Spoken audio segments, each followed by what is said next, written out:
এরপরের প্রশ্ন ইসরাত জাহান করেছেন ওমরি কাজা নামাজ আদায় করার বিষয়টা কি জাল হাদিস নাকি সহিহ হাদিস? এটা আসলে কোনো জাল সহির বিষয় না বোন ইসরাত।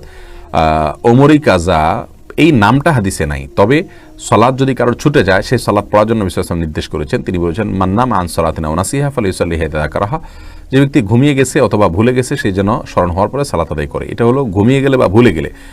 আর এমনি কারোর যদি সালাত ছুটে যায়, সালাত না পড়া হয়, বিভিন্ন হাদিস থেকে স্পষ্টভাবে বোঝা যায় তাদেরকেও সালাত পরবর্তীতে পড়ার জন্য নবী সাল্লাল্লাহু আলাইহি ওয়াসাল্লাম তাগিদ দিয়েছেন।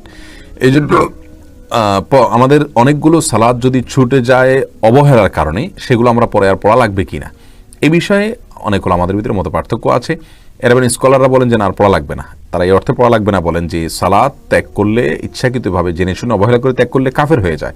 আর কাফের হয়ে গেলে, কাফের লোক নতুন করে সালাত শুরু করা মানে নতুন করে মুসলমান হওয়া, নতুন করে মুসলমান হয়ে গেলে আর পূর্বের কাফের থাকা অবস্থার নামাজ কাজা করতে হয় না। সেই হিসাবে তারা বলেন যে সালাত কাজা করতে হবে না। আর যে সমস্ত ওলামায়ে কেরাম সালাত ত্যাগ, অবহেলাবশত সালাত ত্যাগ যদি কেউ করে কিন্তু তার ভিতরে অপরাধ বোধ কাজ করে, তাহলে সে ব্যক্তিকে তারা কাফের বলেন না।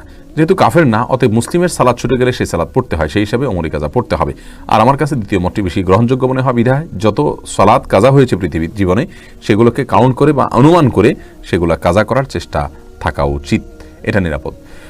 এরপরে লিখন ব্যাপারে আপনি জানতে চাচ্ছেন, হিন্দুর বাড়িতে দাওয়াত দিলে কি তার দাওয়াত কবুল করে, তার সাথে খানা খেতে পারবো? হ্যাঁ ভাই, খেতে পারেন, যদি কোনো হারামের মিশ্রণ না থাকে এবং তার সাথে অন্তরঙ্গতার বিষয় এখানে না থাকে, বরং তাকে কিছুটা ইসলামের দিকে আকৃষ্ট করতে পারেন এরকম কোনো চিন্তা আপনার থাকে, অথবা সাধারণ সৌজন্যতার খাতিরে আপনি তার যদি বাসায় যান, দাওয়াত গ্রহণ করেন, ইসলামী শরীয়তের দৃষ্টিকোণ থেকে কোনো প্রকার অসুবিধা হবে না। কারণ আমাদের নবী সাল্লাল্লাহু আলাইহি ওয়াসাল্লাম অনেক অমুসলিমদের বাড়িতে দাওয়াত খেয়েছেন, তাদেরকে খাইয়েছেন।